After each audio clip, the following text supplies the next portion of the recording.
Bienvenidos a todos. Tengo un aviso que pasar. Ahora empezamos dos paneles, son los dos paneles de corrido, así que empezamos ahora y el próximo break es a las 12:40.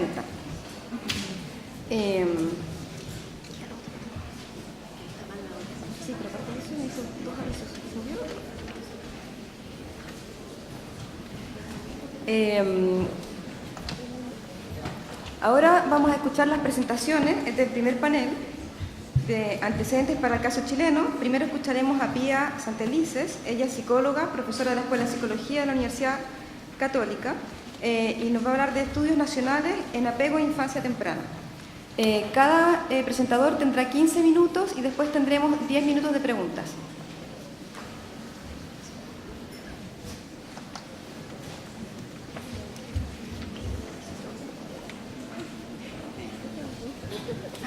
Oye, perdón, me habían pedido que dijera un aviso, se me estaba olvidando.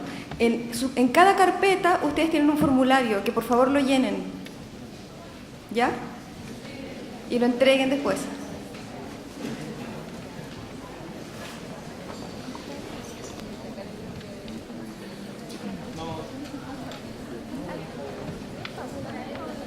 Bien, buenos días.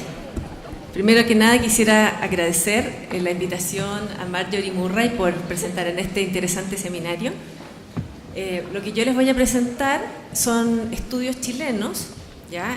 Específicamente 4 estudios brevemente porque tengo solo 15 minutos, pero para mostrar el panorama un poco de lo que hemos estado estudiando, sobre todo en el equipo de infancia temprana de la Escuela de Psicología de la Universidad Católica.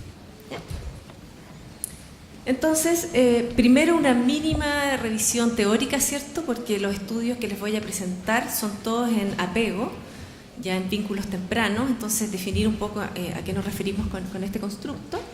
Y después los estudios que ustedes van a ir viendo que parten con variables sociodemográficas de las madres, ¿ya? Después un estudio que hicimos en apego en niños de 3 años en 5 países, como para ver cómo nos situamos Chile dentro de este contexto más mundial. También incluí un estudio en padres, para que también veamos los primeros resultados que hay en estudios en Chile con los papás, ya que este tema, ¿cierto?, del vínculo se ha estudiado principalmente con las mamás. Y por último, un estudio exploratorio que estamos iniciando con comparación de población urbana y población rural mapuche.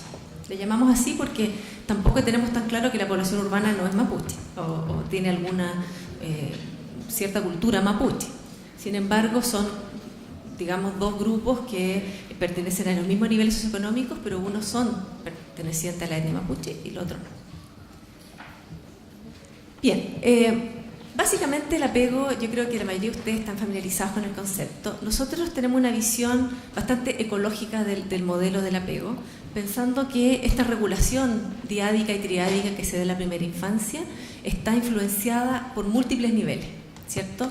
Tenemos siempre el nivel individual, que es el más psicológico, más intrapsíquico, ¿verdad?, que va a jugar un rol muy importante, que tiene que ver con la historia transgeneracional de los padres y también la historia, que aunque uno pueda pensar breve, también del bebé, que trae su propia contribución, su temperamento, ¿verdad?, y sus propias características. Y de ahí vamos agrandando el círculo, a ver, funciona, que tenemos lo que se ha ido estudiando, ¿cierto?, los factores individuales, sobre todo de la madre. Y en esto hay mucho estudio respecto a los aspectos más inconscientes de la madre, como las representaciones internas, la fantasía. Entonces aquí hay un terreno muy rico en la psicología que se ha ido desarrollando al respecto.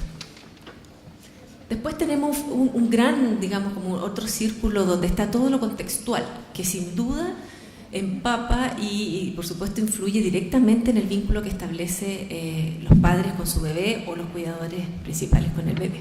Y ahí tenemos un sinnúmero de variables, ya que nosotros hemos tratado de estudiar las más importantes, por ejemplo el tema de la lactancia, el tema de que haya apegos múltiples o que haya muchos cuidadores, el tema del trabajo materno, trabajo paterno, y la edad de la madre, por ejemplo, y nivel socioeconómico, que son temas que hemos estudiado.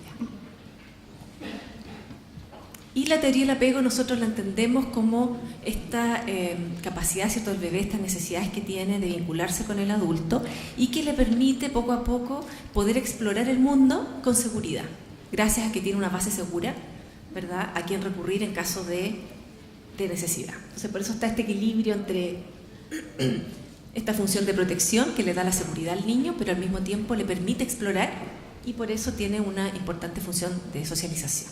Así entendemos el paradigma del apego, ¿ya? Entonces, el primer estudio que les quiero comentar es un estudio que tratamos de comprender un poco qué explica más el apego, ¿ya? Entonces hicimos como modelo de regresión, en el cual participaron 137 mamás y sus niños de 3 años, que todos iban al jardín infantil, son del jardín infantil de la Junji, por lo tanto es población de nivel socioeconómico medio, medio bajo, ya en distintas comunas de Santiago. Para evaluar el apego usamos un instrumento que se llama completación de historias, que es un modelo más narrativo del apego, en el cual el niño juega, ¿ya? Y a través de su juego, con temáticas del apego, vamos explorando como su mundo interno. Y para estudiar los niveles como de riesgo familiar con el NSFAS. Aquí Esteban lo conoce muy bien de hecho. Y acá un poco los resultados, brevemente me gustaría solo comentarles que hay variables que se relacionan significativamente, ¿ya?, con la seguridad del apego. En este caso, el trabajo de la madre es un factor protector. O sea, en los casos que la mamá trabajaba, los niños tenían mayor probabilidad de presentar apego seguro. Y los factores que, en el fondo, al revés, inciden negativamente es el estrés parental, el riesgo en las competencias parentales y también bajos niveles de rutinas familiares, que se refiere como a los rituales de reuniones familiares o de salir juntos, de salir de vacaciones, todo lo que es más social, ¿ya? Y así ustedes ven que las variables que dieron significativamente, por ejemplo, acá es relevante con la desorganización del apego, que sería el patrón como más patológico, le llamamos en psicología, ¿cierto? Es el riesgo en el ambiente. Y se fijan que el riesgo en el ambiente no es significativo para ninguno de los otros tipos de apego, sino que simplemente, se fijan, solamente se relaciona con lo más extremo, que es la desorganización, que para nosotros es lo más grave, porque un niño con apego desorganizado requiere un tratamiento especial. Bueno, y ahí hay otras correlaciones interesantes, pero que no nos demoraríamos mucho en ver los detalles. Si tienen preguntas después podemos profundizar. Después, un estudio que hicimos en 5 países, que son como muy diferentes entre sí, porque si ustedes se fijan, Suiza, España, Italia, Chile y Bélgica, ya países muy diferentes, y también con el mismo instrumento de las narrativas del apego en niños de 3 años, y lo que queríamos comprender era un poco cómo se daban los tipos de apego y nos interesaba la variable género. Ya este es un estudio para ver la diferencia de género en los distintos contextos culturales. Y el resultado que nos dio, bastante interesante, porque las diferencias de género en todos los países, sistemáticamente, las niñitas salían con un apego más seguro que los niños, a los 3 años. Ya, eso es consistente con la literatura, mencionando que los estudios dicen que el apego, si bien es una variable estable, también fluctúa en la historia de las personas, y hay en la etapa preescolar una inestabilidad del apego. Y que esa inestabilidad los niños la manejan de una manera más impulsiva, con más conductas más desafiantes, y por supuesto todo eso está modelado por la cultura. Entonces, si uno en el fondo evalúa a estos niños como una foto que le sacan a los 3 años, lo que tenemos es que las niñitas tienen un comportamiento más seguro que los niños, ¿cierto? Muestran menos conductas disruptivas, muestran más capacidad de buscar, de consolarse, de autorregulación, ¿cierto? Y eso es lo que nos resultó como consistente en todos los países. Sin embargo, el gap, la diferencia entre el apego seguro de las niñitas y los niñitos, los 2 países que dio como más significativo esa diferencia es en Chile y en España, curiosamente, 2 países hispanos, en el cual, si ustedes ven acá, bueno, acá no sé, este es Chile, ¿cierto? Tenemos en las niñas un alto porcentaje de seguros, acá los niños menos, ¿cierto?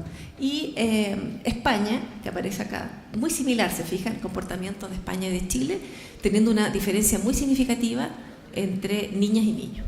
En cambio, en otros países era un poquito más parejo. Básicamente esas son como la conclusión más como que destaca más de este estudio. Luego, un estudio en papás, que esto costó bastante porque en nuestro contexto nacional cuesta muchísimo contactar a los papás, Por ejemplo, en este estudio nosotros contactamos a 100 papás y logramos 40 papás. No fue muy fácil, sin embargo, fue bien interesante porque lo que hicimos fue, bueno, ahí se achicó la letra, disculpen, lo que hicimos fue estudiar el apego del papá, el estilo de apego del papá, y estudiamos el vínculo, el apego con su bebé. Y era su primer bebé y eran bebés bien pequeñitos, ya partían de 6 meses, de 3 a 9 meses, más o menos promedio 6 meses. Y lo que nos dio este estudio es que la mayoría de los papás aparece con apego seguro, lo cual también es como una constante en la investigación. Ustedes van a ver que en el mundo el apego seguro, normalmente la mitad del grupo que uno estudia tiene apego seguro un poco más, ¿ya? Entonces nos dio bastante adecuado. Y los dos estilos de apego inseguro más clásicos, que es el evitativo y el ansioso, se dividen de manera homogénea entre 20% y 20%. Y esos son los datos del papá. Y lo que dio bastante interesante es que la relación del apego del papá sí tenía una incidencia en el niño. Entonces la relación que hicimos fue cuánto influye el apego del papá y el estilo de sensibilidad paterna en el apego del niño, y nos dio una muy alta correlación. Y por último, el estudio que les mencionaba, que era más exploratorio, entre dos grupos de díadas, en realidad mamás, bebé, uno en la Araucanía principalmente y el otro en Santiago, en poblaciones acá en Santiago, que son grupos pequeñitos porque son 17. Y acá también aplicamos un instrumento de apego, que es el Macy Campbell, que se aplica en situación de estrés, que es el control del niño sano. Y también aplicamos el Kerindex, que es un instrumento de vínculo que se aplica en alguna situación de juego. Nosotros tuvimos la consigna era juego libre y también la alimentación. Y los resultados, que son todavía preliminares, nos muestran sistemáticamente que la población rural mapuche aparece con un menor nivel de apego seguro, y nos llama la atención lo siguiente, que si ustedes se fijan, el apego de los niños, tenemos acá tenemos el evitativo, acá tenemos el seguro y acá tenemos el ansioso. Entonces aparece muy poco seguro, acá es alrededor del 20%, ¿sí? Muy poquito, y tenemos un gran número de niños con apego evitativo, ¿cierto? Y en las madres es algo similar. La única diferencia, porque aquí también tenemos un alto porcentaje de mamás con apego evitativo, es en el apego ansioso, porque en la población urbana, ¿se fijan? Acá en las mamás, la población urbana tenemos un alto porcentaje de mamás con apego ansioso y bajísimo porcentaje de mamás mapuches con apego ansioso. Entonces, al parecer, estos resultados preliminares muestran que, al menos con el modelo occidental, como mencionaba la doctora Keller, ¿cierto? El modelo occidental de apego, hay que mencionar que todo el modelo del apego está basado más en la cultura occidental, ¿verdad? Mirándolo con estos lentes, con estos ojos, hay claramente una tendencia más evitativa en los grupos de los pueblos mapuche. Eso es lo que hemos visto hasta ahora, pero como les decía, son datos con muestras muy pequeñas, por lo tanto no es posible generalizar. Y para ir concluyendo entonces, bueno, esto es lo mismo que yo les decía de él. No, acá hay un elemento que no les mencioné, perdón, que esto se lo mencioné acá, que lo más notorio, las interacciones, porque hicimos un análisis más fino con video, entonces pudimos hacer como un microanálisis de las interacciones. Lo que menos se daba en los pueblos mapuches era la interacción verbal, afectiva y la búsqueda de proximidad. Ya verbal todos sabemos lo que es, ¿verdad? La comunicación oral de lenguaje o de primero sonido. Afectiva era la expresión emocional y la expresión de afecto. Y la búsqueda de proximidad era con cualquier situación como de estrés o de necesidad del niño, manifestaba mucho menos la necesidad que los niños en contexto urbano. Ya. Y a nivel de conclusión, primero mencionar que todos estos estudios son con muestras bastante pequeñas, por lo tanto hay que continuar en esta línea de investigación y, por supuesto, ser extremadamente cauteloso con las generalizaciones o de las conclusiones, ¿verdad? Y bueno, las conclusiones que se pueden extraer es que lo que más afecta al apego, al menos en nuestro estudio, ¿cierto?, es una madre que trabaja, y eso nos ha hecho pensar que cuando la madre trabaja tenemos una familia, un grupo familiar, ¿cierto? Que la madre de partida tiene una gran satisfacción personal por el hecho de trabajar, tiene más ingresos, por lo tanto aumenta el ingreso familiar, y es posible que por el hecho de estar trabajando y el poco tiempo que tiene para destinar al vínculo, trata de aprovecharlo al máximo. Porque también llama la atención que una mamá que está en la casa, uno podría pensar tiene todo el tiempo, pero no es así, porque esa mamá que está en la casa está trabajando todo el tiempo, entonces no tiene tampoco la tranquilidad. Y puede ser que para el niño sea más beneficioso una mamá que esté a 100% en la interacción, en un tiempo limitado, pero que está con el vínculo, que una mamá a lo mejor que está todo el día, pero siempre está ocupada y puede estar también malhumorada o estresada o con algún otro problema. Y ahí, bueno, también lo que yo les mencionaba de que llama la atención también, bueno, las competencias parentales son muy importantes, ¿cierto? De cómo establecer las normas en el hogar, cómo también establecer las rutinas de la vida familiar extensa, que son muy importantes para el desarrollo del apego del niño. Bueno, acá también lo que le mencionaba, que se muestra en todos estos estudios de comparación en los países, estamos Chile dentro de un rango bastante homogéneo en relación a los otros países. La única gran diferencia que les decía que aquí es más marcada, ¿verdad? El apego seguro de las niñitas versus el de los niñitos, lo cual también nos hace reflexionar, por una parte, también respecto a cómo estamos midiendo el apego, porque les mencionaba yo que se mide con historias a completar con juguetes, y eso también es un tipo de juego que las niñitas están más habituadas en nuestro contexto nacional. No es común ver que los niños jueguen así a armar historias, por ejemplo, con muñecos. Entonces también nos cuestiona el punto de vista metodológico, que hay métodos que tal vez en otros países pueden ser iguales para niños que para niñas, pero en nuestro contexto tal vez hay que repensarlo. Después el vínculo del padre, que directamente se relaciona con el apego del bebé, por lo tanto se desmistifica esta idea de que solo la madre es como la más importante, ¿cierto? Y el padre tendría un rol secundario, porque si tiene tanta influencia podría efectivamente tener el mismo tipo de vínculo que la madre. Y por último, esto que yo les decía, que los estudios con los pueblos originarios nos cuestionan principalmente en términos metodológicos, porque estamos utilizando modelos de evaluación que están basados en una cultura tan occidental que tal vez no son los modelos con los cuales tenemos que ir a observar y a comprender lo que pasa en la intimidad de la relación, ¿cierto? De una persona que tiene una cultura muy diferente, que inclusive es posible que esté tan intimidado por los videos y por la filmación y por la observación, que también puede que no desplieguen todas sus conductas de apego y que simplemente estamos mirando con unos lentes que no son los adecuados. Entonces, por eso hay que repetir estos estudios, profundizar, buscar nuevas metodologías y, bueno, igual son resultados que nos llaman la atención y que nos invitan a seguir, ¿cierto?, profundizando en el tema. Gracias.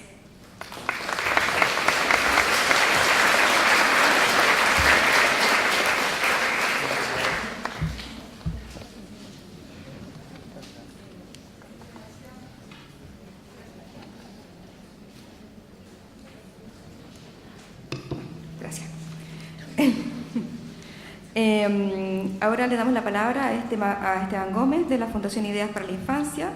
Él nos hablará de las prácticas de crianza comparadas en los hallazgos en población general mapuche y aymara.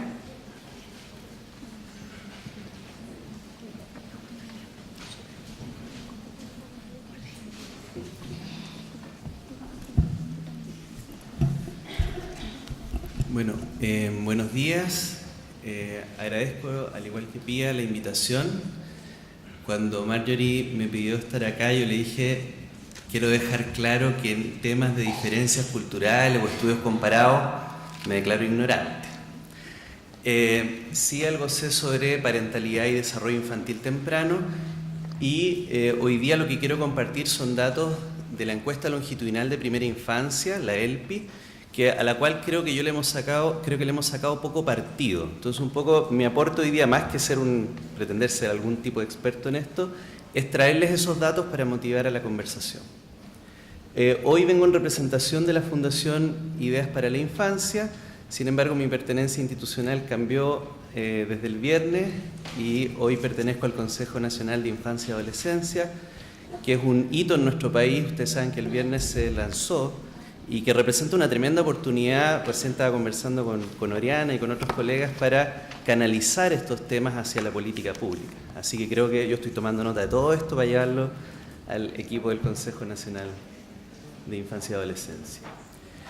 La presentación que voy a hacer parte con esta pregunta: ¿qué necesita un niño o niña para crecer bien? De la presentación de la doctora Keller me quedó muy claro que hay una pregunta anterior, que es ¿quién define y cómo definimos lo que es crecer bien? Me di cuenta que hay un montón de cosas que yo estoy dando por naturalizadas porque pertenezco a esta cultura y es en esta cultura que tomo esas definiciones. Y pueden haber distinciones, por eso un poco la pregunta sobre la pobreza y cuánto de lo que estábamos mirando puede explicarse por pobreza o no. El color me traicionó. Pero en esencia aquí hay 6 pilares que desde el enfoque de la parentalidad positiva, que es una corriente que hoy en toda la Unión Europea está transformando las políticas de infancia y familia, y hoy tenemos a una representante de eso en esta sala, que es María José Rodrigo, que ha ayudado mucho a definir estos puntos. Se han dado 6 pilares esenciales a partir de la investigación, ¿cierto? El primero dice ser escuchados y validados, que tiene que ver con el enfoque de derechos humanos, o sea, concebir al niño como una persona, con voz, y creo que gran parte de todo el paradigma del apego apunta un poco a eso. Esto de mirar al niño al rostro, de asignarle intencionalidad comunicativa, tiene que ver con este desafío de entender que el niño es una persona que tiene algo que decir y que debe ser escuchado e incorporado en la sociedad como un ser activo y no pasivo. El segundo pilar tiene que ver con desarrollar vínculos cálidos, protectores y estables. Ya María Pía nos habló harto sobre este punto. El tercer pilar es crecer en entornos estructurados y predecibles. Hay un autor muy reconocido internacionalmente que es Uri Bronfenbrenner, el creador del modelo bioecológico del desarrollo humano, que en uno de sus últimos artículos, publicado en el año 2000 con Evans, señala que el gran riesgo que él ve para el siglo XXI es el caos en los sistemas sociales. Sistemas sociales caóticos, habla. Y el impacto del caos social sobre el desarrollo infantil era algo que le preocupaba mucho a Uri Bronfenbrenner. Y vimos, si recuerdan el dato de María Pía respecto a que lo que se asociaba específicamente con apego desorganizado era el riesgo en el entorno que podríamos asociar a este punto.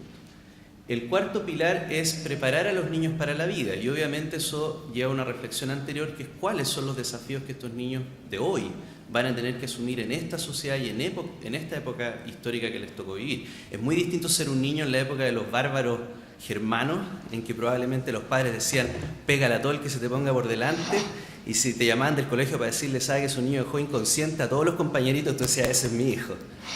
Y te daban el cuadro honor, era por el que dejaba inconsciente a más niños del curso. Hoy obviamente las competencias son otras. No es andar repartiendo puñetazos por la vida, sino que es regulación emocional, saber escuchar, saber dialogar, trabajar en equipo. Cuando yo era niño era memorizar. La competencia que te llevaba al éxito en tus pares, frente a tus profesores, era tener buena memoria, aprenderte las cosas de memoria. Yo no andaba por la casa repitiendo. A ver, Valdivia llegó a Chile el año 1900. Ya se me olvidó cuándo llegó. Pero las competencias para esta época son distintas. Y decimos hoy, memorizar parece que no es la competencia. Entonces, prepararlos para la vida. ¿Cómo debemos preparar a los niños para la vida que hoy les toca vivir? Recibir estimulación de su aprendizaje en el espacio cotidiano, pero también en el espacio escolar, y ser educados sin violencia, con el buen trato y la parentalidad positiva como fundamento formativo, algo en lo que, además de María José Rodrigo, han habido colegas como Jorge Barudi, Mario Antañán y muchos otros que han puesto este tema del buen trato como un eje fundamental. Esto nos lleva a la definición a un área específica, que es qué entendemos por salud mental infantil. Esta es una definición aportada por Charlie Siena del grupo de 0 a 3 en Estados Unidos, que define la salud mental infantil como la capacidad del infante para experimentar, para hacer 3 cosas. Una en el ámbito de las emociones, otra en el ámbito de las relaciones y otra en el ámbito del aprendizaje. En el ámbito de las emociones, para experimentar, para sentir emociones, para regular y expresar emociones. En el ámbito de las relaciones, para formar relaciones cercanas y seguras. Y en el ámbito del aprendizaje, para explorar el entorno. Sabemos cómo esto se relaciona con el apego. Y dice a reglón seguido que todas estas capacidades se lograrán mejor dentro del contexto de un ambiente de cuidados, que incluye a la familia, pero también a la comunidad y las expectativas culturales hacia los niños pequeños. Un poco en la línea que lo también escuchábamos en la mañana la doctora. Y dice, desarrollar estas capacidades será sinónimo de un desarrollo social y emocional saludable. Entonces, si reformulamos esta definición, vemos que habría una pirámide con 3 pilares: relaciones significativas con otros, emociones y aprendizaje, y 3 procesos que acompañan estos hitos, estos indicadores de desarrollo en los niños, que serían la parentalidad, el apego y la resiliencia. Hoy día vamos a hablar de parentalidad. Y en ese sentido, hoy día hay bastante consenso, al menos en el mundo occidental y en la comunidad académica del mundo occidental, que esta interacción de ida y de vuelta es fundamental. Yo ahora miro esta foto y me doy cuenta que no es la única foto que puede haber, ¿eh?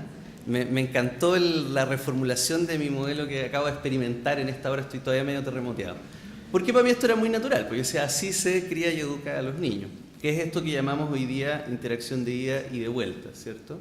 Y el cerebro aquí iluminando qué es lo que está ocurriendo dentro de esa cabecita en esta interacción.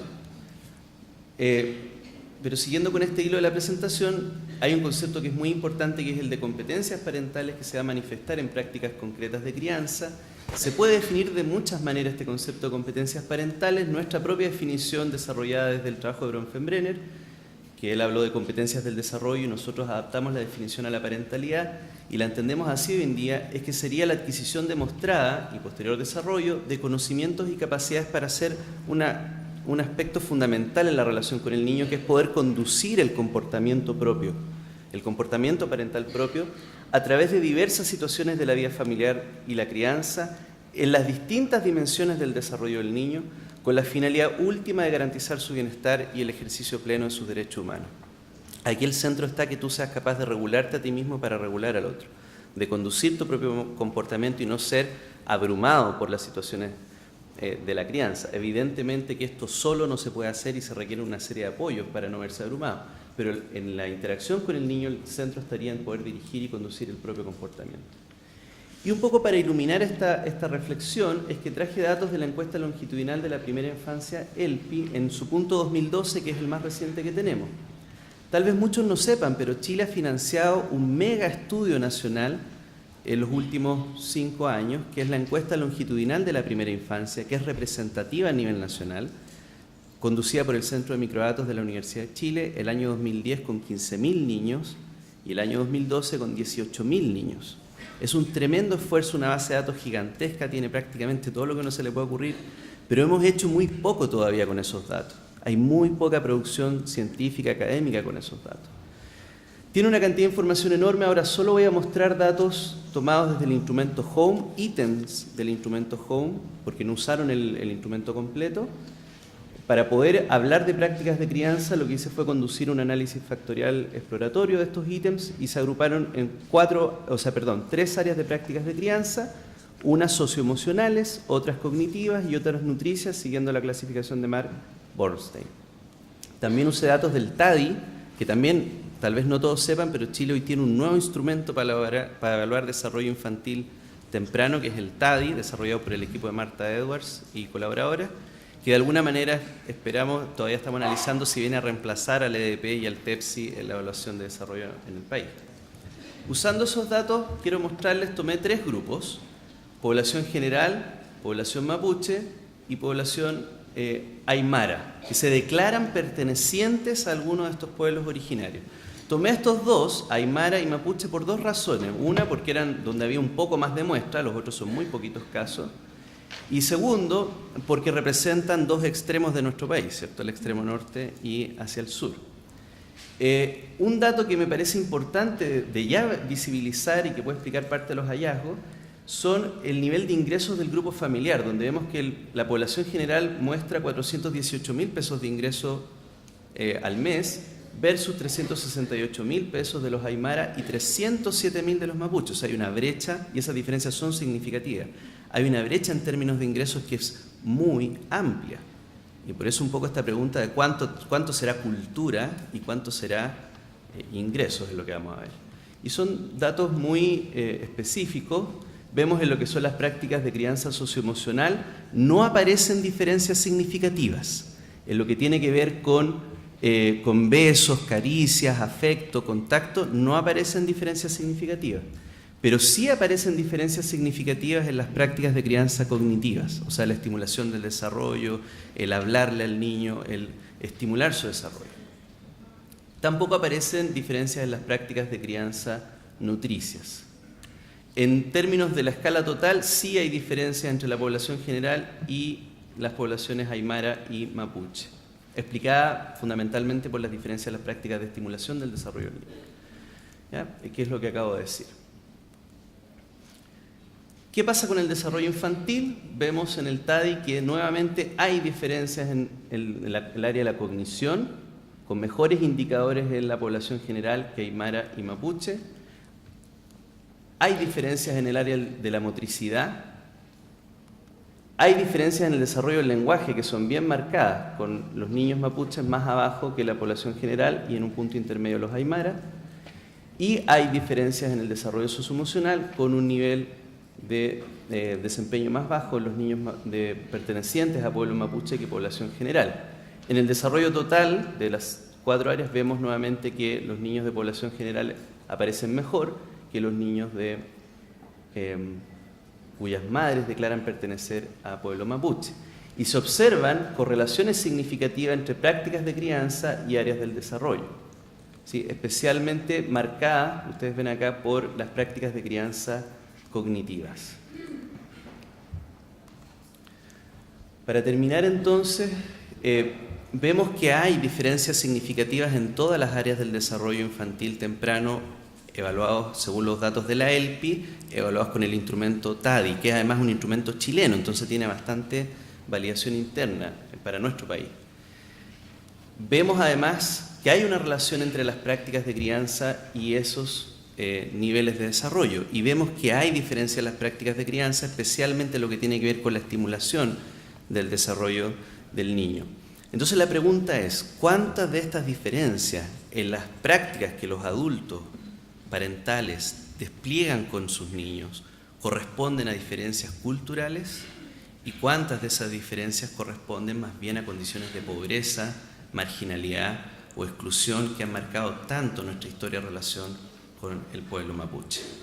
¿Sí? Esa no es una pregunta que yo tenga respondida, simplemente vine a entregársela a los expertos para que hagamos algo con eso. Creo que futuros estudios deberían abordar este punto, diferencias según nivel socioeconómico y temas de exclusión, marginalidad y vulnerabilidad psicosocial.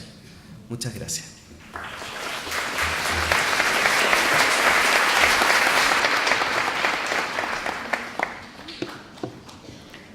Muchas gracias. Estuvieron súper bien en el tiempo, así que tenemos espacio para unas pocas preguntas.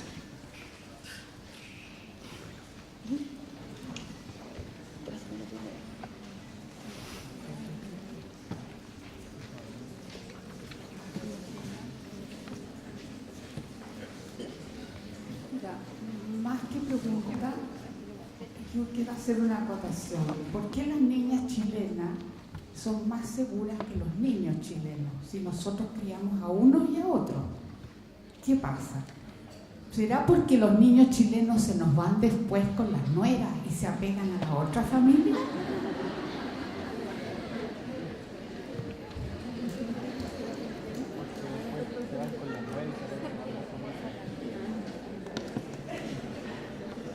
Bueno, es una pregunta que en realidad a todos nos hace cuestionarnos un poco nuestros estilos de crianza.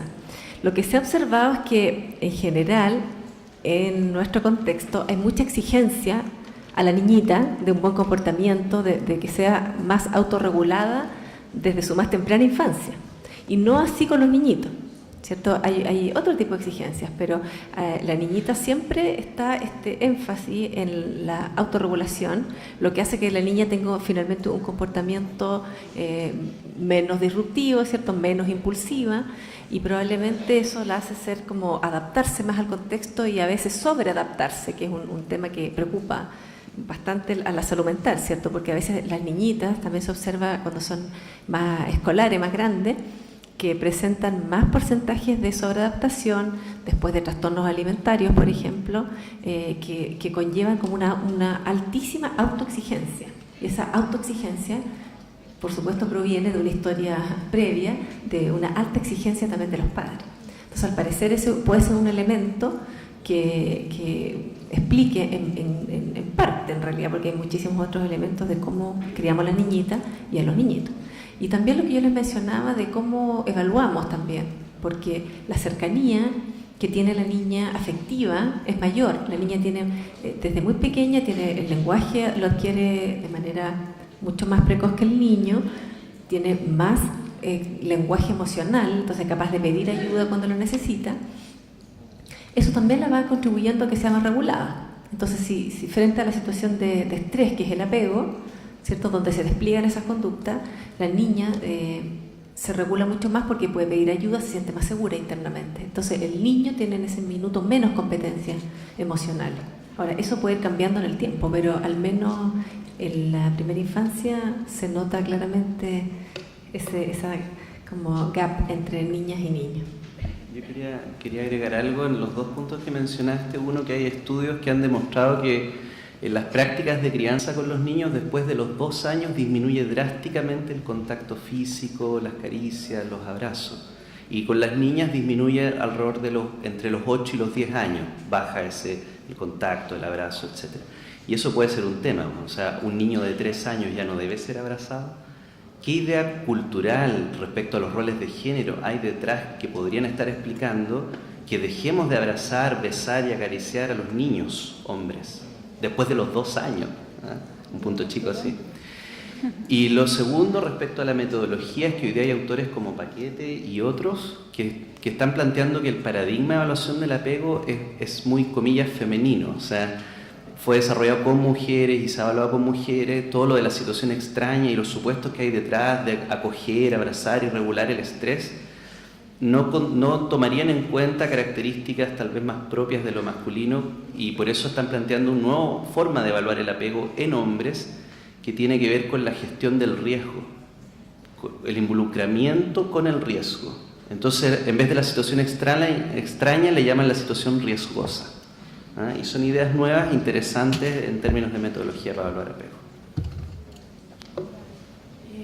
Yo quería felicitar a los dos expositores y me pareció excelente y muy ajustada al tiempo también. Y una pregunta para Pía. El asunto del trabajo de la madre, no especificaste mucho a partir de qué edad el bebé, porque ya que hemos peleado tanto por el postnatal de 6 meses y yo me involucré tanto en esa pelea que me interesa que lo especifiques bien, porque yo creo que debe quedar claro más o menos en qué momento. Eso. Y muy bonitos los datos y todo. Y a Esteban me interesó mucho tus datos de la población mapuche, etc. Y quiero saber este instrumento TADI, ¿desde cuándo lo están usando y si está validado internacionalmente? Bueno, ¿puedo responder esa pregunta al tío Pía?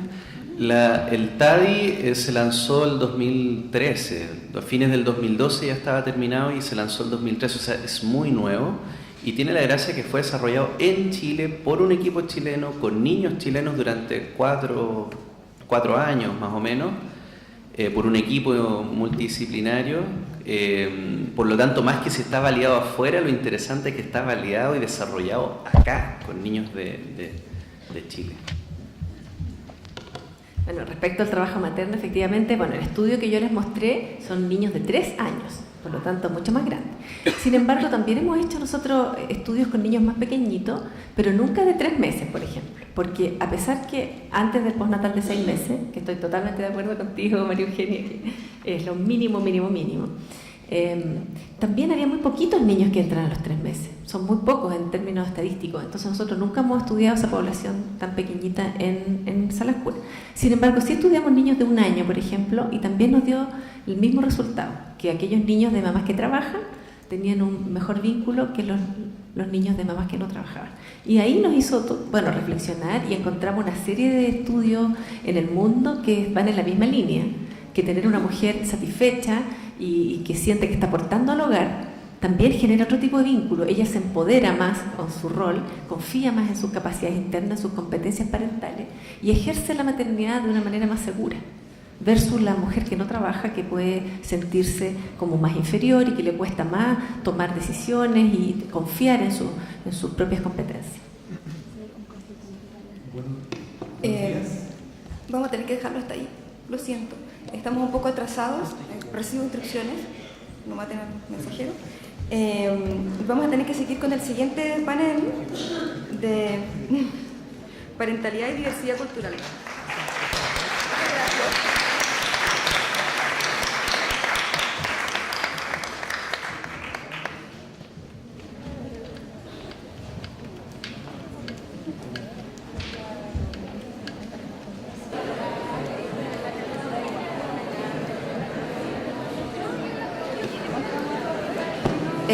Bueno, vamos a continuar con nuestro segundo panel. Parentalidad y diversidad cultural, el caso de la Araucanía. Como primer ponente tenemos a Gabriel Yanquinao, de Educación en Universidad Católica de Temuco. Él nos va a hablar de las bases educativas y culturales en la crianza y formación de niños desde el conocimiento mapuche para la comprensión de contextos de relaciones interculturales. 15 minutos. Gracias.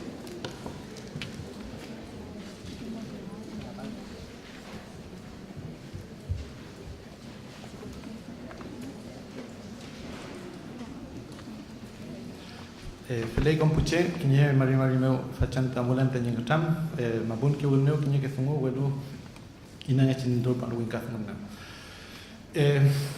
Bueno, al igual que las presentaciones anteriores, el agradecimiento a Mayori por la invitación y su equipo para presentar este trabajo que se titula, por cierto, en Mapunmun, y por eso también el saludo, no necesariamente para que el auditorio eventualmente pudiera comprender o entender la lengua mapuche, para recalcar el papel que la lengua juega en este proceso y por eso también lo he titulado Base educativa y cultural en la crianza y formación de los niños desde el conocimiento mapuche. Por cierto, en el tiempo que hay, este trabajo es el resumen de un resumen y que corresponde a un estudio que se realizó a principios del 2002, más o menos, desde la Universidad Católica de Temuco.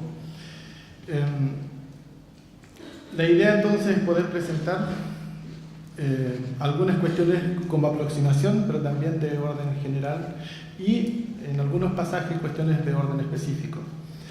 Algunos aspectos generales. Uno es el marco histórico, en el cual situar los estudios. Creo que las presentaciones anteriores también han hecho alguna alusión, por ejemplo, respecto de algunos problemas metodológicos, toda vez que se intentan hacer estudios en este contexto. Y aquí dos marcos importantes, a mi juicio, que permiten situar todo trabajo de investigación y de experiencias en contexto. Uno, aquello que refiere a las relaciones interétnicas, y la otra, obviamente, las relaciones interculturales. Dos con distintos niveles de complejidad y de implicancia. El otro tiene que ver, y un poco en relación con este estudio, es el carácter teórico-metodológico. Cómo buscar miradas teóricas apropiadas para relevar aspectos que son etnoculturales y etnolingüísticos y que permita, por cierto, relevar esos conocimientos y cómo eventualmente puede formar parte de las políticas de infancia en este caso y, en efecto, incluirla en proyectos o programas de trabajo con primera infancia.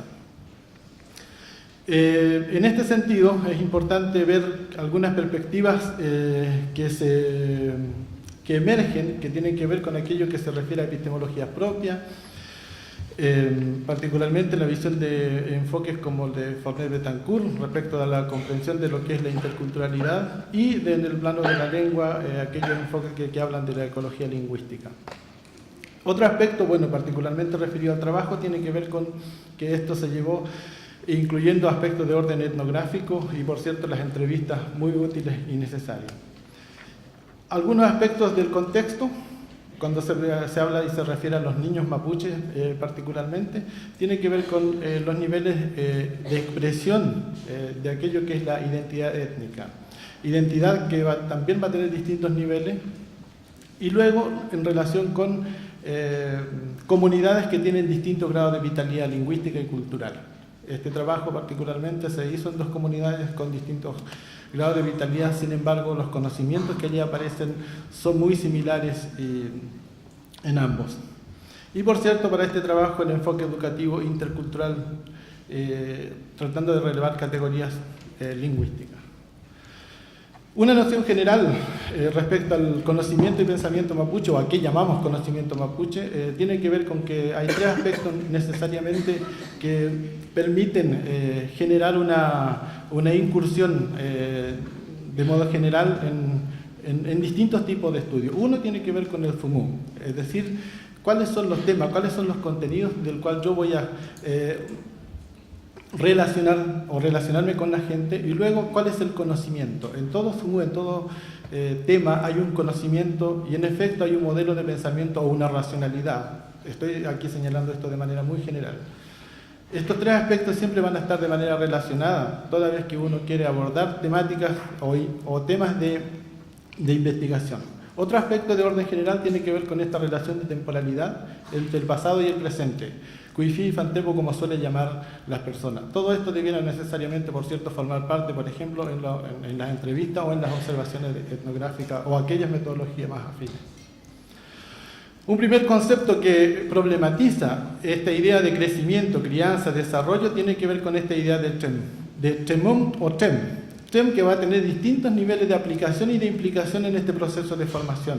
TEM como crecimiento, de manera general, TEMUM como crecer, el verbo de manera biológica, pero viene la palabra TEMUM, que tiene que ver con qué es la persona, quien se forma, se cría, que esa formación no es natural, sino que requiere la intervención de un tercero, en este caso de la familia, y algunos roles específicos que dentro de la estructura de la familia se identifican.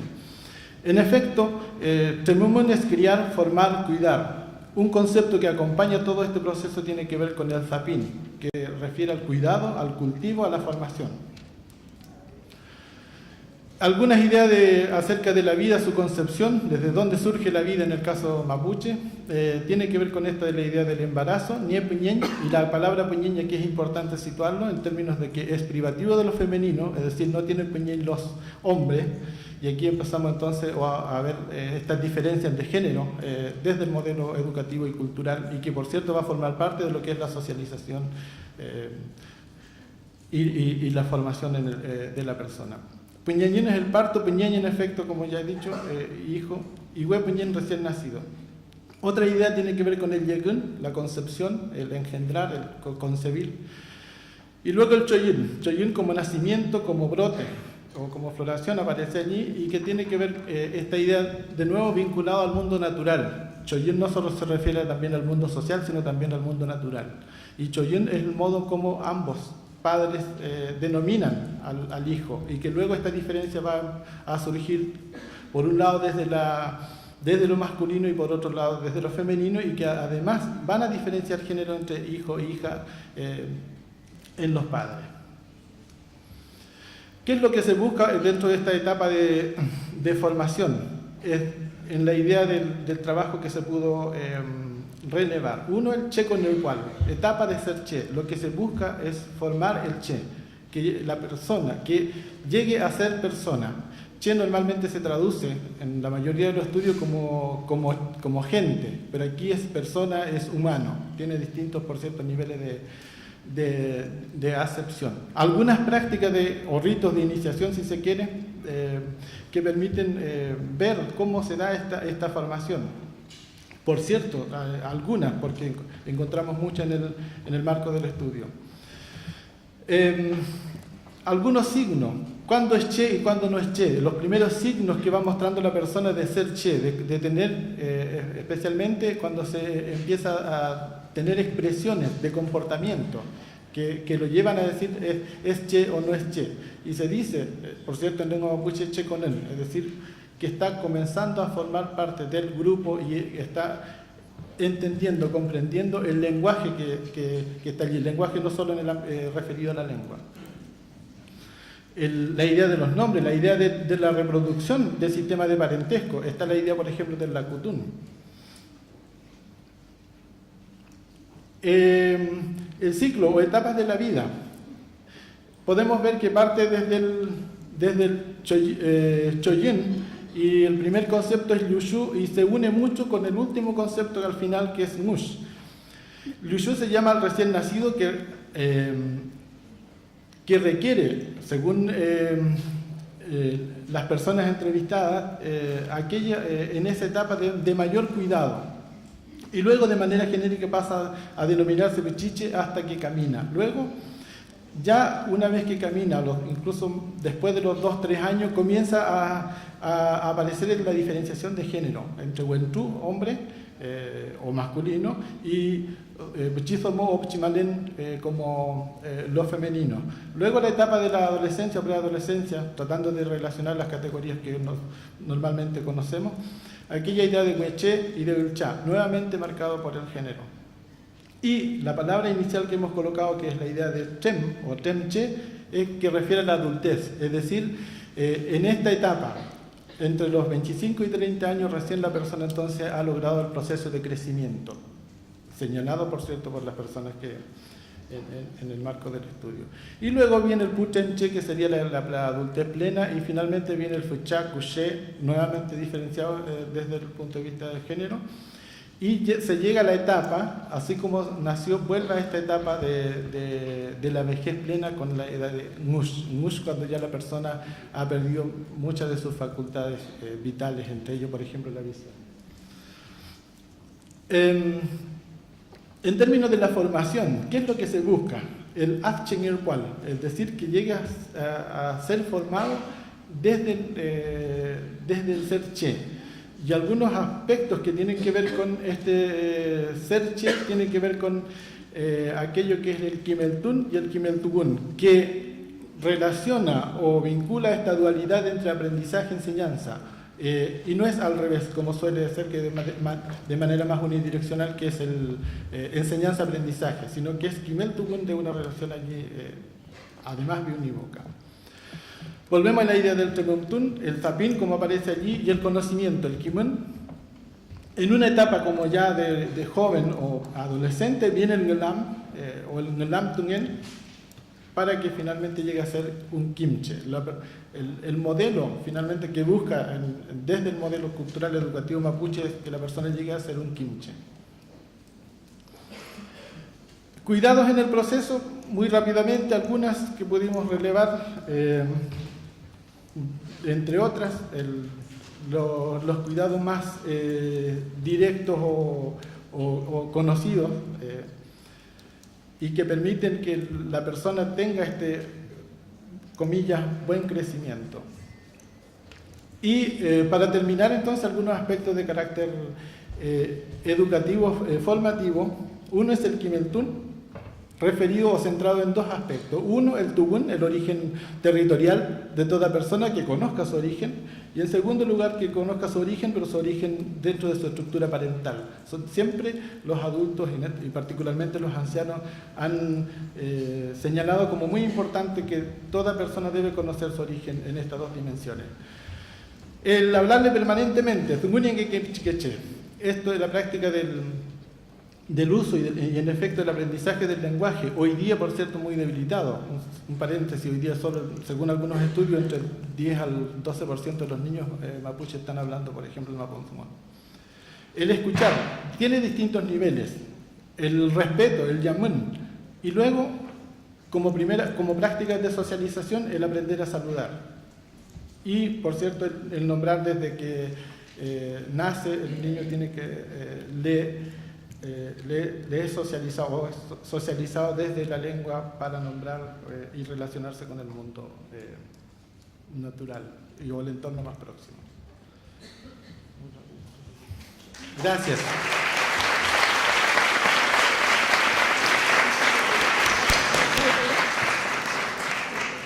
Muchas gracias, Gabriel. Ahora le damos la palabra a Ana María Larcón, de la Universidad de la Frontera. Ella va a hablar de prácticas y significados de la crianza de niños mapuches en la Araucanía.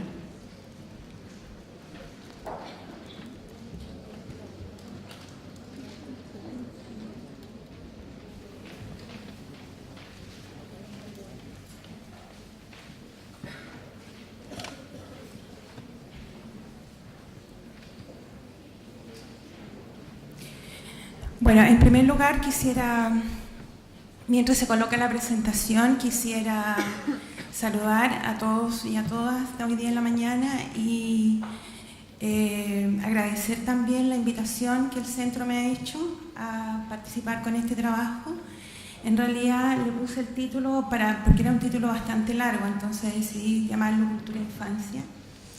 Y vamos a ver cómo son sus objetivos, primero que nada.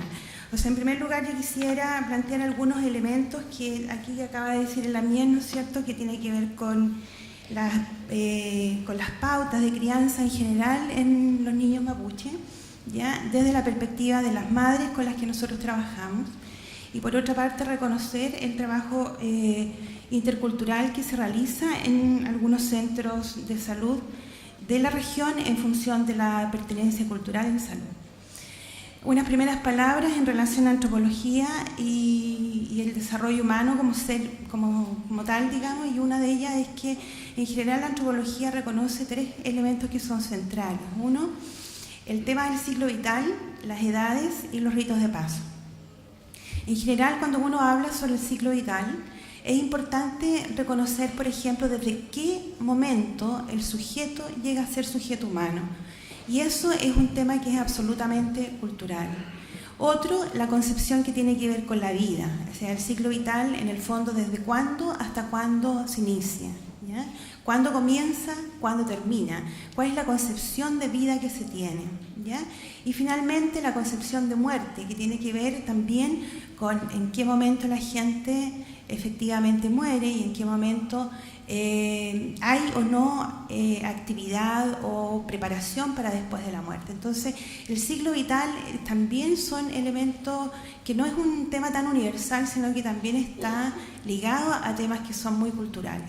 Lo segundo, que también lo habló un poco en la mía anterior, que tiene que ver con las edades, ¿ya? Y las edades, en el fondo, también son percepciones y categorías que se establecen a través de distintas culturas. En las edades muchas veces está relacionada con temas que son de tipo psicológico, ¿no es cierto?, con temas estructurales. También hablamos de edades en términos de generación, de condición social o como imagen cultural. Por lo tanto, la edad tiene también un carácter bastante relativo en relación al tiempo, al espacio, ¿no es cierto?, y a la estructura social. Cuando nosotros en antropología reconocemos otro elemento importante, que es el famoso rito de paso, ¿ya? Y el rito de paso en el fondo corresponde a en qué momento se adquieren o uno visualiza que hay ciertas adquisiciones de habilidades culturalmente pauteadas, por ejemplo, que puedan hacer que las personas asuman riesgos en salud diferentes, que tomen, por ejemplo, una alimentación o comiencen a alimentarse de una manera distinta, el tipo de actividades que las personas van a poder realizar, los comportamientos que tienen y las responsabilidades que son diferentes de acuerdo, ¿no es cierto?, a los ritos de paso. En relación al tema de la Araucanía, yo les traje aquí yo pensé que la mía lo iba a plantear, pero en realidad no lo hizo antes, que en el fondo contar un poco lo que es la Araucanía y el espacio de donde nosotros venimos y trabajamos.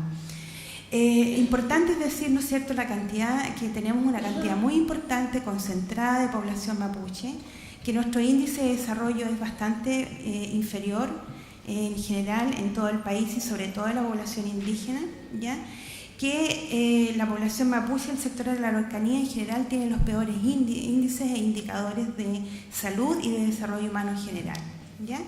Y aquí me quiero detener un poco en relación a los estudios que se plantearon delante y en relación a lo que se dice en la literatura. Este es como un paréntesis, ¿ya? Pero yo quisiera contarles que a través del trabajo de campo hemos visto, por ejemplo, niños mapuche que con 3 años están pelando papas, ¿ya? Hemos visto niñas mapuches que con 5 años están tejiendo telar, motricidad fina, ¿ya? Hemos visto, por ejemplo, como lo acaba de decir la Mien, que hay niñitos que tienen apenas 1 año de edad y están saludando de la mano, que son capaces de andar a caballo cuando tienen 4 años. Por lo tanto, yo creo, es mi parecer, y yo creo que es parecer de mucha gente que trabaja fundamentalmente con los pueblos originarios, que efectivamente ninguno de los instrumentos que se realizan son adecuados a la población indígena. Y que la población indígena debería generar, ¿no es cierto?, sus propios instrumentos a partir de sus realidades culturales. Porque, por ejemplo, los aymaras son absolutamente distintos de la población mapuche. Nosotros tampoco podemos decir que son todos iguales, ¿ya? Y eso es un tema de discriminación bastante importante. El trabajo que se hace con instrumentos se hace para niños chilenos, no se hace para niños mapuche. Y por lo tanto tampoco son evaluados son evaluados en su ambiente natural. Por lo tanto están impuestos en un lugar que tampoco les corresponde. Es decir, siempre va a haber menoscabo de la situación del desarrollo de los niños mapuche, en general de los que yo conozco, porque los instrumentos están absolutamente mal aplicados y las personas que los aplican tampoco son las adecuadas. En ese sentido, yo creo que este trabajo nace justamente hace muchos años cuando se intentó hacer la educación preescolar rural a partir de del programa Chile Crece Contigo, ¿ya? Entonces resulta en un conjunto de trabajo que se realizó en función de la pauta de crianza mapuche, un estudio que se llamó Los significados y actitudes de las prácticas, ¿ya? En este estudio se identificaron algunos elementos tan importantes como, por ejemplo, para la gente mapuche, ¿qué es lo que era el inicio de la vida? ¿Ya? ¿Desde cuándo parte esta cosa que llamamos sujeto humano? ¿Ya? Y el sujeto humano parte el cuidado del sujeto humano parte desde el momento de la gestación. Luego viene el proceso del parto, en el cual también hay elementos culturales que hay que cuidar. No solamente a la madre, sino que también al niño, a esa persona que está creciendo, procurarle el espacio adecuado para que pueda vivir y ser un ser normal. Eso también tiene que tener muchas pautas, y están pauteadas en general, en relación al tema de la cultura. La cultura pauta, ¿no es cierto?, lo que tiene que ser y lo que debería ser con el cuidado de la madre y el niño, ¿ya? Hay reglas que se establecen y esas reglas muchas veces producen en nuestra sociedad las cosas que nosotros hacemos para el cuidado de la madre y del recién nacido, pensando que estamos procurando un apego adecuado, etcétera. Muchas veces nosotros lo que hacemos son transgresiones hacia la cultura, en este caso mapuche. Y durante los primeros años de vida existen también una serie de etapas que ya las mencionó la MIEM, que en el fondo implica también algunos ritos de pasaje. Y unos ritos de pasaje importantes, como aparece en la cultura mapuche, es el dar la mano, ¿ya? El dar la mano, mirar, dar la mano, ¿no es cierto?, es una cosa muy importante para los niños. Eso implica que hay un elemento tremendamente básico que es la socialización. El sujeto mapuche, digamos que el desarrollo de este ser mapuche tiene que ver con la formación, como lo dijo antes el compañero, con la formación de un ser, de un hombre o una mujer correcta.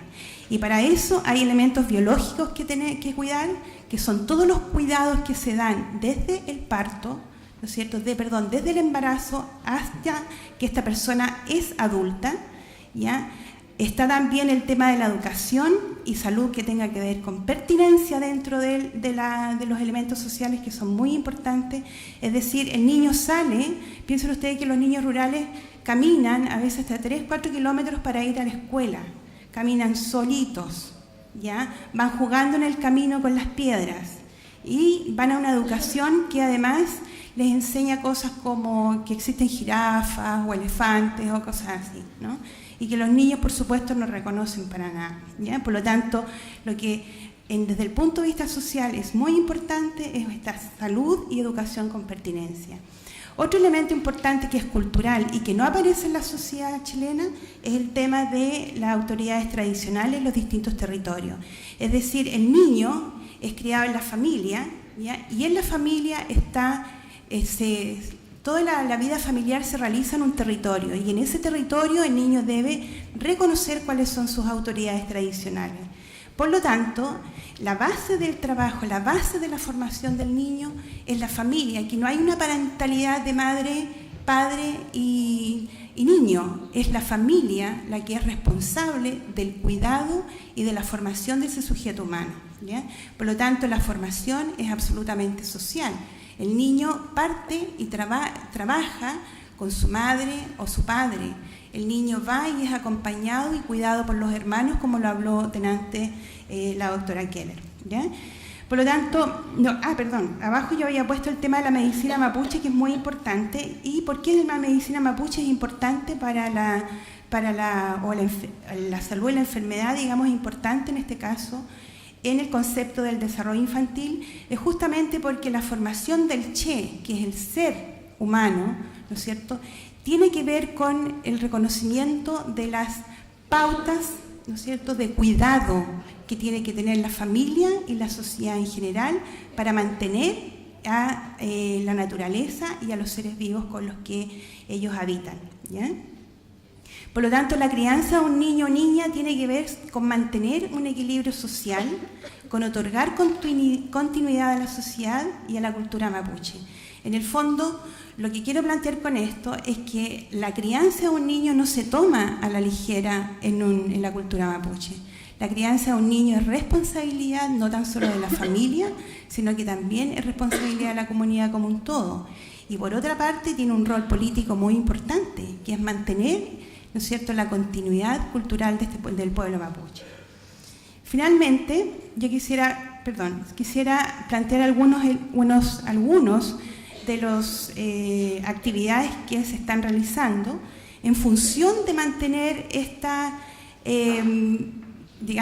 forma de crecer y de criar a los niños desde el punto de vista cultural, recuperar el Kimun mapuche, como decía la mien anteriormente. Y esto se da, desgraciadamente, a partir de los propios mapuches, y no tanto como de lo que uno quisiera desde los servicios públicos de salud. Es decir, los esfuerzos que la gente, los asesores culturales, los centros de salud intercultural, ¿no es cierto?, están tratando de realizar es muy grande en función de recuperar el Kimun mapuche y la educación de los niños mapuche. Pero aquí no está centrada solamente en cómo nosotros mejoramos y estimulamos el desarrollo de los niños, sino que cómo estos niños se incorporan y mantienen vigente la cultura y respetan, reconocen, ¿no es cierto?, a sus agentes tradicionales. Por lo tanto, yo insisto en lo que planteé en un momento, que era el tema del desarrollo de los niños, esta idea de que los niños mapuche en general se ven siempre perjudicados con todos los datos que aparecen. Es que yo creo que hay que recuperar la manera del mirar, la manera de observar a los niños desde la perspectiva cultural, ¿ya? Y la conclusión más importante, yo creo, es que si me miras así, no me ves, ¿ya? Y por lo tanto ves otra cosa, que es lo que nosotros en estos momentos estamos viendo. Muchas gracias.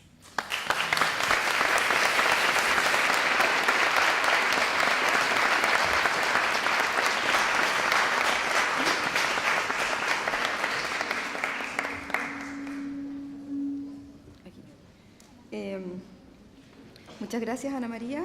Ahora le damos la palabra a Marjorie Murray, antropóloga de la Universidad Católica. Ella nos va a hablar de estilos de parentalidad basados en etnografía en Santiago y la Araucanía.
Hola, buenas tardes ya.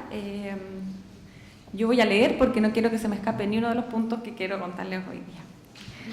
Siguiendo el llamado de Keller de comprender las prácticas y creencias de crianza en base a su correspondencia con el contexto ecocultural en el que se enmarcan, en esta ponencia busco ilustrar cómo dos grupos de mujeres en Santiago y la Araucanía remiten a las prácticas de cuidado que se relacionan coherentemente con las creencias que tienen los padres acerca de cómo esperan que sean sus hijos de acuerdo a sus sistemas de significados y prácticas compartidas.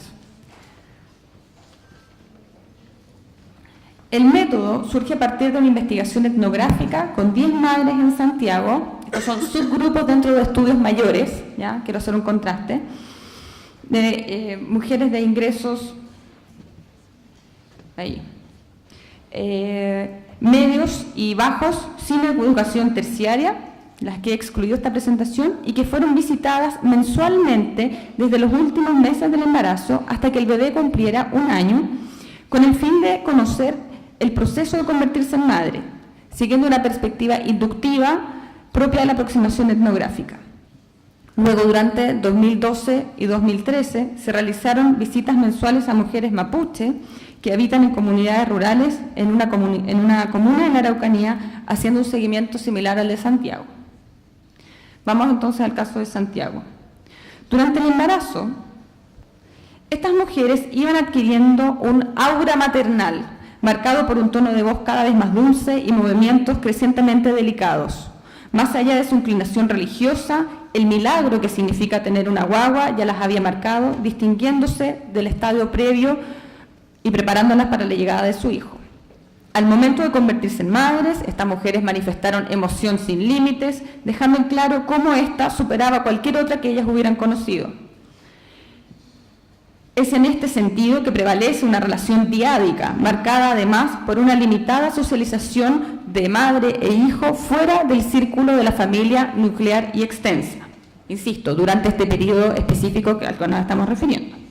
Al preguntarle a las embarazadas cómo imaginaban que serían sus hijos, ellas anticipaban que estos serían sin duda malcriados, fundidos, regalones, debido a la atención que ellas y sus familias les darían. Esta actitud devocional requiere de atención exclusiva de las madres, mostrando un tipo particular de centralidad en el niño o child-centeredness, como se ha dicho en algunas investigaciones. En otras palabras, nos enfrentamos, insisto aquí, más allá de las prácticas específicas, estamos hablando de la ideología que hay detrás, ¿cierto?, de una experiencia totalizante de la maternidad, que involucra y transforma todos los aspectos de la vida de la mujer.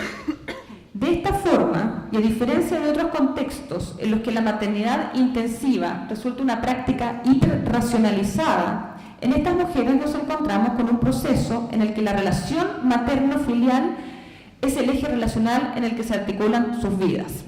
Ahora que tengo mi bebé, él puede tomar sus cosas e irse, ¿ya? Ese es como el ejemplo de una de las cosas que nos dijeron las madres. Esta parte de la investigación tuvo un lugar previo a la extensión del postnatal de 6 meses. En este contexto, el quedarse con la guagua el mayor tiempo posible, mínimo 1 año, ese era el estándar que estas mujeres se planteaban, prolongando el contacto físico y visual continuo entre madre e hijo, se transformó en un bastión de lucha. Si bien ellas mismas planteaban la necesidad de inscribir a sus hijos en las salas cunas o jardines infantiles, siempre encontraban una buena razón para evitarlo, extendiendo el postnatal con licencias o incluso renunciando a sus trabajos. Los argumentos esgrimidos respecto a esta necesidad de quedarse con la guagua remiten al deseo de consolidar una relación cercana con sus hijos. En alguna medida, esta actitud devocional, muy en línea con la aprehensión del marianismo por parte de la mujer latinoamericana, descrita por sociólogos y ensayistas, se muestra que está a la orden del día. En línea con el caso chileno, que tenemos una de las tasas de lactancia más altas de Latinoamérica, con un 63% de las mujeres que amamantan exclusivamente hasta los 6 meses, este grupo extendió la lactancia por 1 año, o muchas seguían hacia el año, aunque fuera esporádicamente y bajo los argumentos de, por una parte, salud, ¿cierto?, la noción de apego seguro, que está bastante extendida, las mujeres han aprendido el concepto, y fundamentalmente la idea de complacer al hijo, de regalonearlo. Este es un espacio para nosotros, no quiero terminar con esto. Esta idea de la lactancia es que ocurre al menos en forma íntima y está, podríamos decir, romantizada. Está la idea de mirarse a los ojos, de que hay un regaloneo, un intercambio de sentimientos en la lactancia durante este primer año de vida, en la cual tenemos además una copresencia y prácticas bastante extendidas en muchos grupos en la sociedad chilena, ¿cierto?, como el dormir con el bebé, dormir en la misma cama, ¿cierto?, etcétera.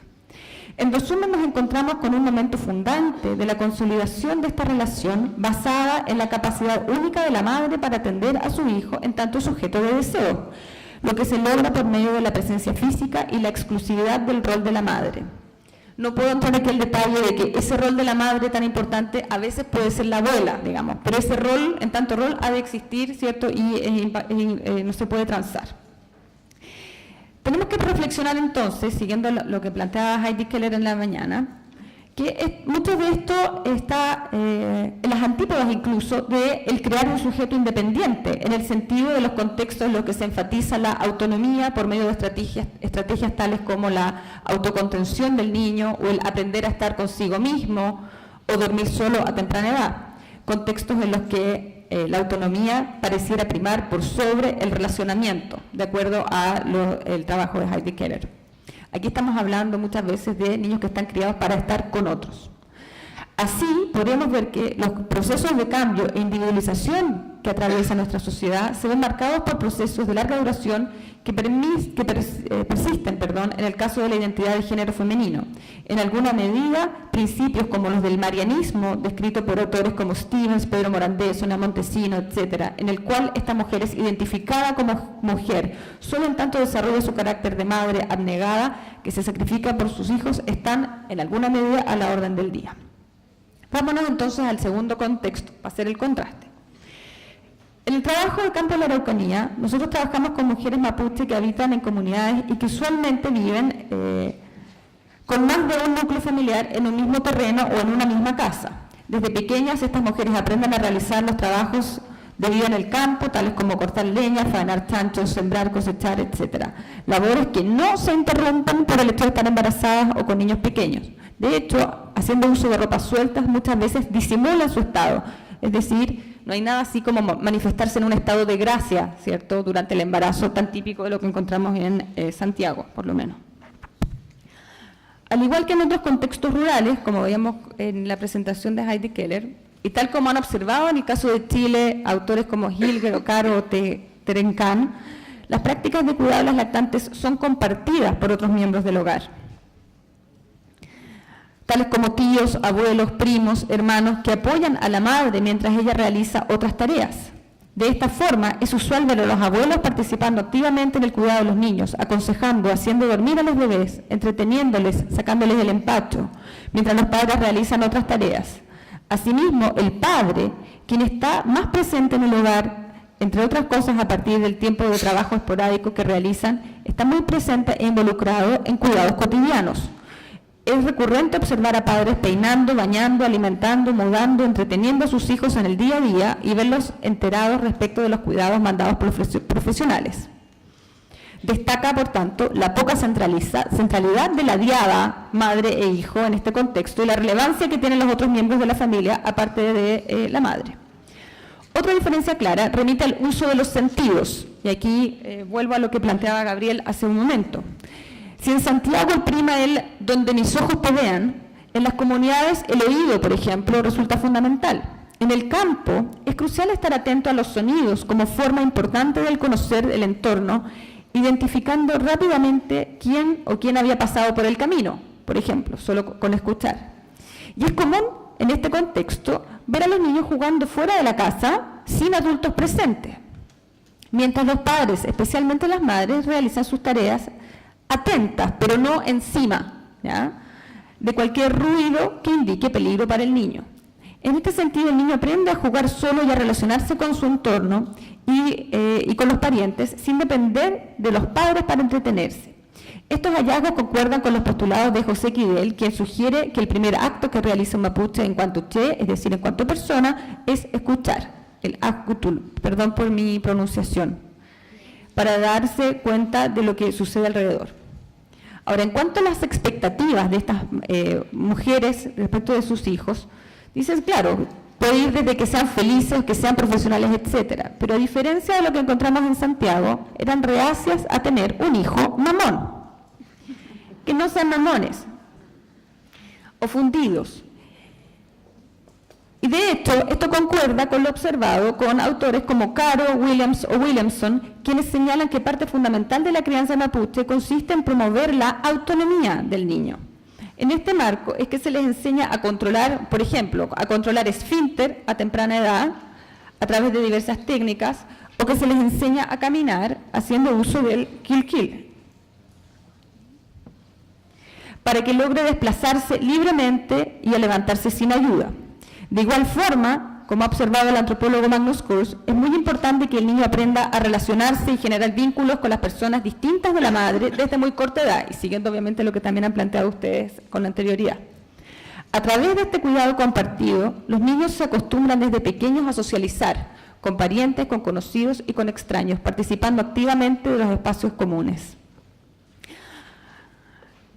Si la persona mapuche, como señala Kurz, es un estatus atribuido por otros, otorgado por la capacidad de producir sociabilidad entre amigos o personas, de hecho, los yushu, o los niños recién nacidos, ¿cierto?, están en riesgo de no ser considerados todavía personas verdaderas, porque no son capaces de interactuar activamente con otros, lo que planteaba antes Gabriel, ¿cierto? Por lo que es la madre la que actúa como mediadora o intérprete de las necesidades y gustos del niño, pero incentivando a que éste se relacione con otros en forma autónoma tempranamente. Una vez que el niño puede interactuar, ¿cierto?, pasa a la categoría de pichiche o persona pequeña. Por tanto, la meta de socialización de los padres mapuche es que sus hijos desarrollen sus características propias y que tomen decisiones independientemente de la madre, pero a la vez que esté ligado a la vida y responsabilidades familiares y comunitarias. El trabajo de campo, esto lo han observado desde Ignacio Domeyko, Pascual Coña en adelante, ¿eh? El trabajo de campo muestra que las metas de socialización operan también en el caso de la lactancia. Efectivamente, para estas mujeres la lactancia es muy importante y la extienden desde 1 año hasta 3 años de edad. Saben que es sumamente nutritiva, gratuita y opera una libre demanda. Y consideran que es una tarea grata. Es lindo pensar que se alimenta de mí, les contaba una madre. Ahora, a diferencia de las mujeres en Santiago, las mujeres mapuche naturalizan esta actividad como algo que se ve todos los días en el campo, ¿cierto? Como, así como nosotros, otros seres en el campo también amamantan, como una vaca lechera, decía una de las mujeres. Algunas de ellas dan pecho por debajo de la polera sin necesidad de crear,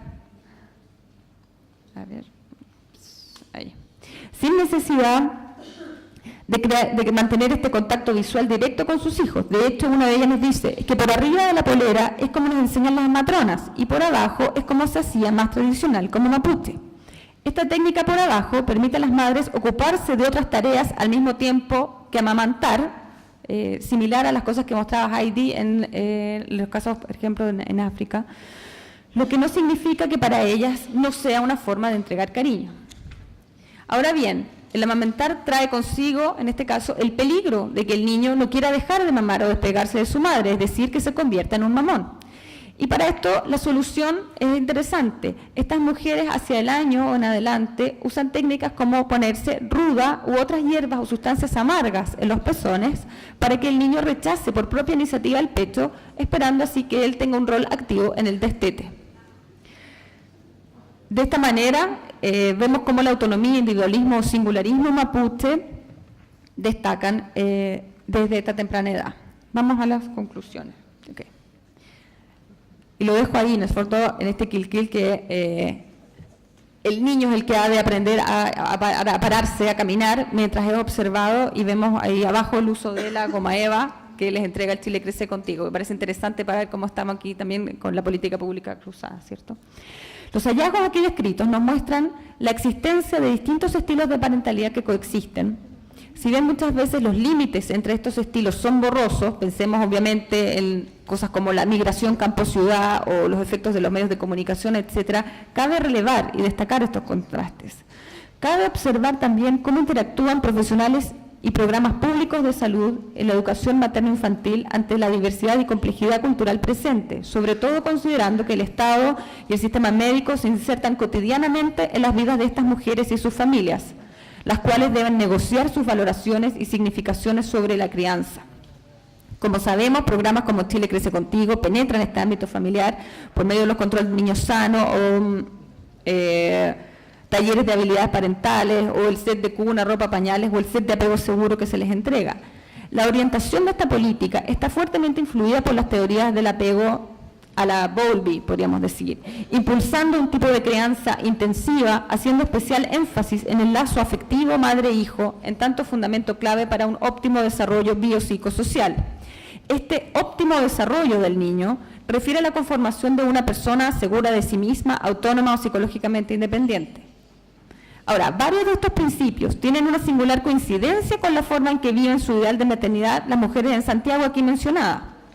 Discursos y prácticas acerca del milagro de la maternidad, además de la necesidad normativa de quedarse con la guagua el mayor tiempo posible o establecer una relación afectiva e intensa con el niño, lleva a que algunas de las propuestas de estas políticas sean fácilmente identificadas y apropiadas por estas madres, como la lactancia extendida o ciertos cuidados de higiene o de salud.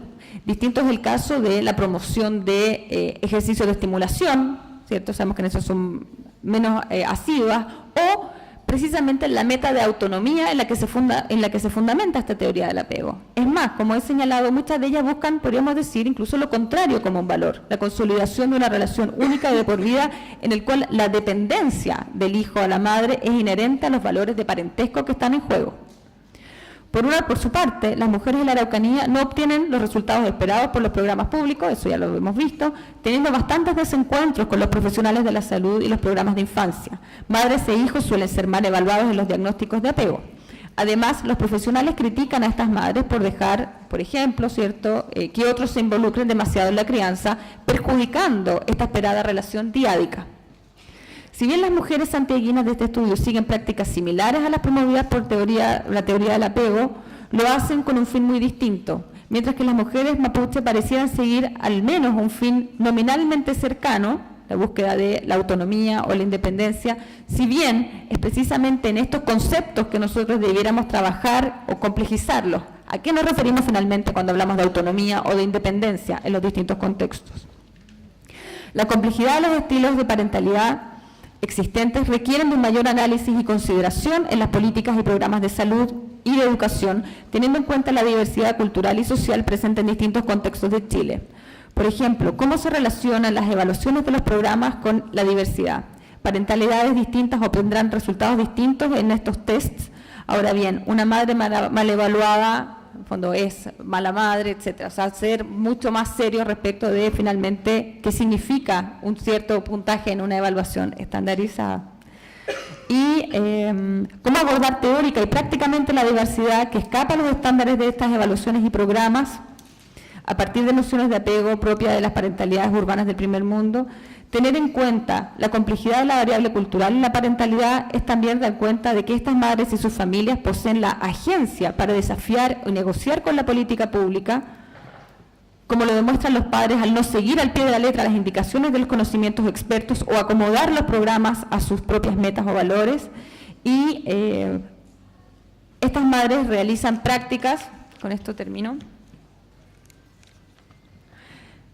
de devoción y presencia en el primer caso, o de cuidado compartido y uso de otros sentidos en el caso de las familias mapuches, porque son las mejores prácticas de cuidado que pueden realizar de acuerdo al contexto en el cual están, o al menos de acuerdo a lo que ellos creen que es lo mejor.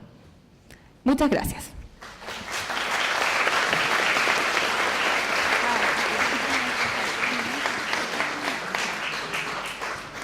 Muchas gracias, Marjorie. Con esto también podemos abrir ahora una pequeña sección de preguntas antes de irnos al break.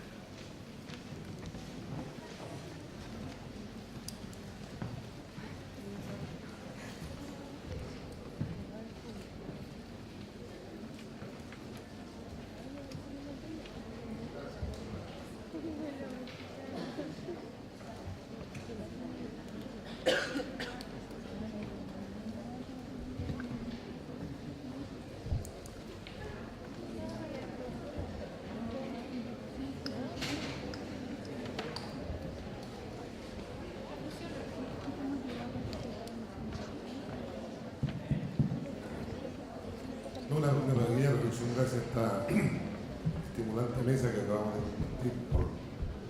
Y esta vez el gran desafío de la interculturalidad. Desgraciadamente vivimos una sociedad occidental que tiene y pone su modelo que tiene más defectos que bondades. Lo digo de nuevo desde la visión de un ginecólogo y obstetra que se ha interesado en los temas de la humanización del nacimiento en Chile. Cuando uno mira cómo hemos abusado de la cesárea, invadiendo el cuerpo a las mujeres, sin preguntarles la opinión, y contemplamos en cambio cómo las culturas, tanto la mapuche como la aymara, tienden a, o tratan por lo menos de mantener su cultura más respetuosa. Y me pareció muy ilustrativo lo último que señalaba Marjorie en relación a cómo se vive la maternidad en las dos culturas.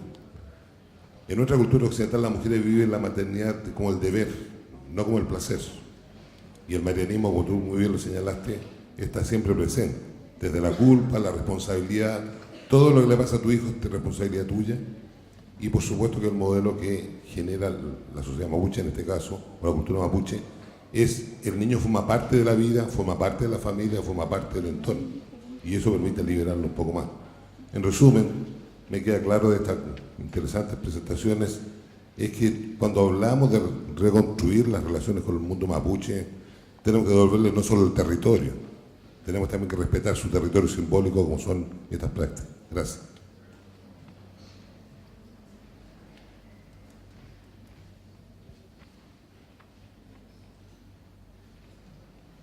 ¿Quién estaba aquí? ¿Sí? Sí. Yo quisiera dar las gracias a los investigadores por presentarnos información tan valiosa respecto de la cultura mapuche. Trabajo en una institución de educación parvularia y hace unos años atrás nos hicimos la pregunta ¿cuánto sabíamos respecto de las prácticas culturales de nuestros niños en general? No solamente de los niños pertenecientes a pueblos indígenas. Y también cuánto sabíamos de las prácticas culturales de los equipos educativos que trabajaban con los niños. Y nos encontramos con una información que yo creo que nos dio el reflejo de lo que un poco muestra nuestra cultura, el desconocimiento mayoritario de lo que eran las prácticas culturales de las familias en general respecto de la salud, de la alimentación y respecto de las lenguas y las religiones, las creencias que las familias tenían. Entonces, como yo quisiera agradecer, en realidad yo creo que tenemos una brecha tremendamente grande por avanzar, que los programas universales claramente no dan respuesta a la diversidad. Y me parece que los estudios de este tipo nos ayudan a los que creemos y apostamos a trabajar en la diversidad, a seguir siendo punta de lanza en las instituciones a las cuales pertenecemos. Eso. Gracias.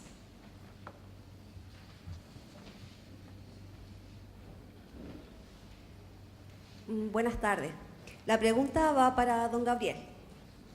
Él cuando comienza su discurso nos educa diciendo que cuando se es che es cuando se está empezando a formar parte de un grupo o la sociedad. Pues bien, yo quisiera preguntarle puntualmente, ¿qué elementos podrían evitar que un niño o niña mapuche se convierta en un buen che?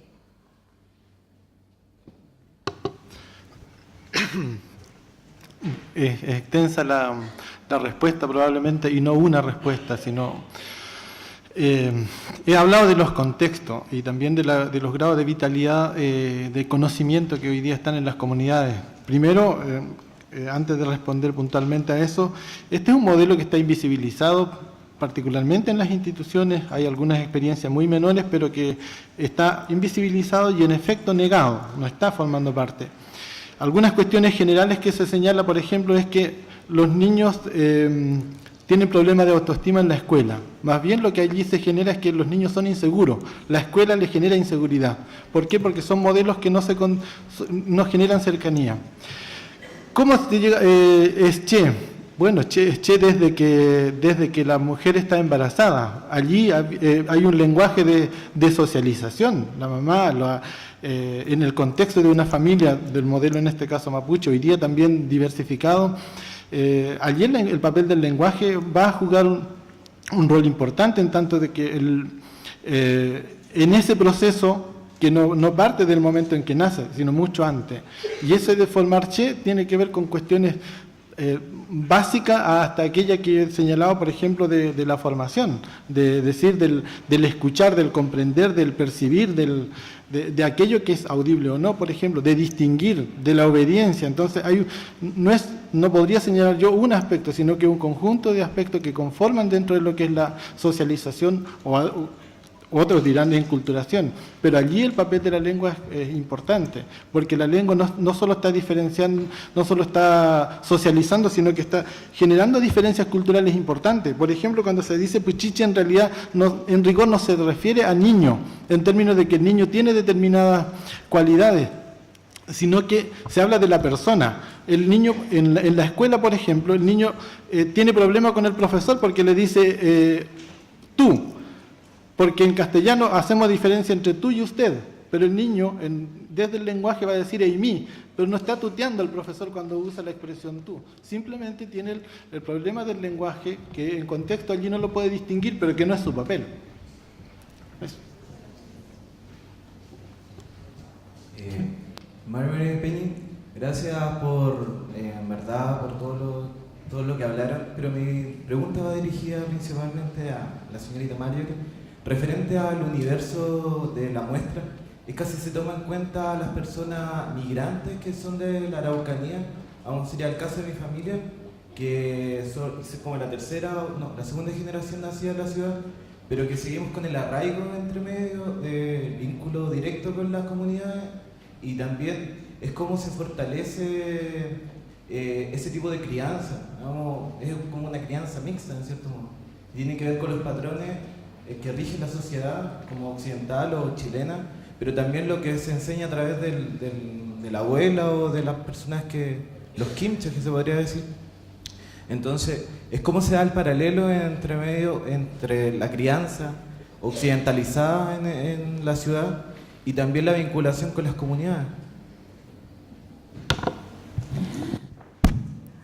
Muchas gracias por esa pregunta, es sumamente compleja, difícil, pero muy importante.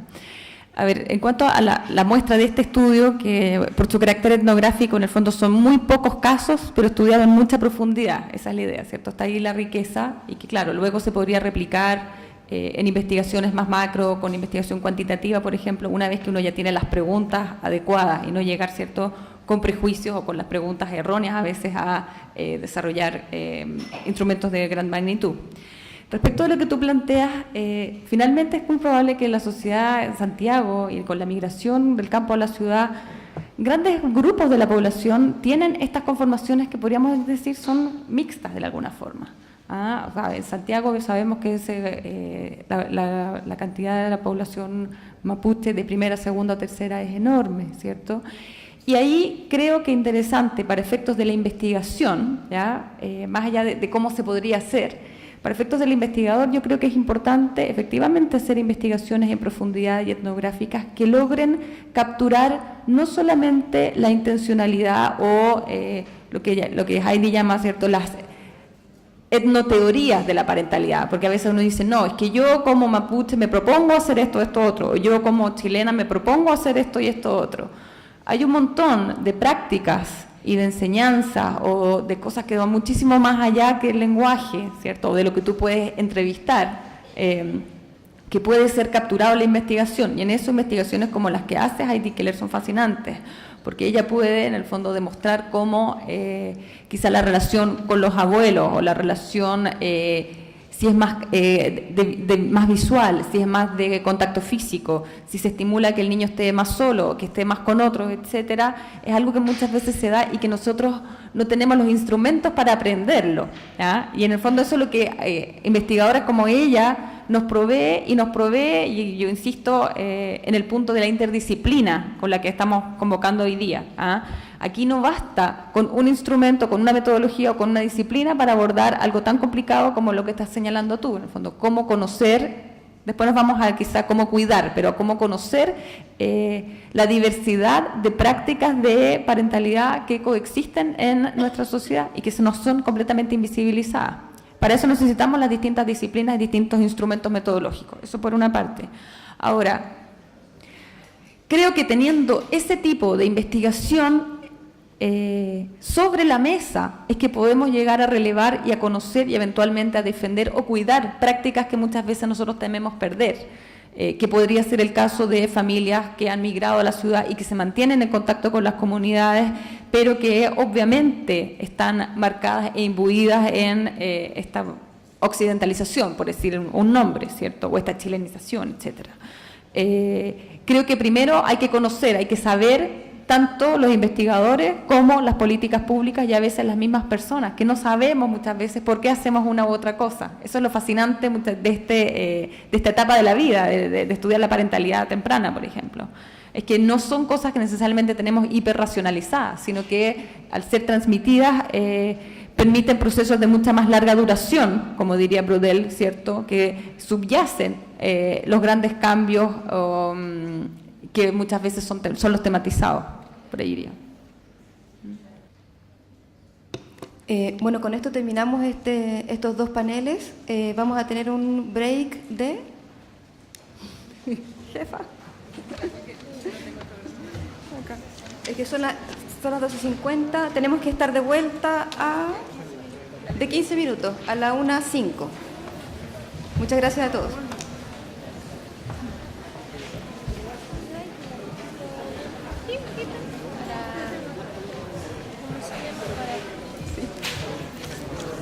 Sí, estuvo súper entretenido.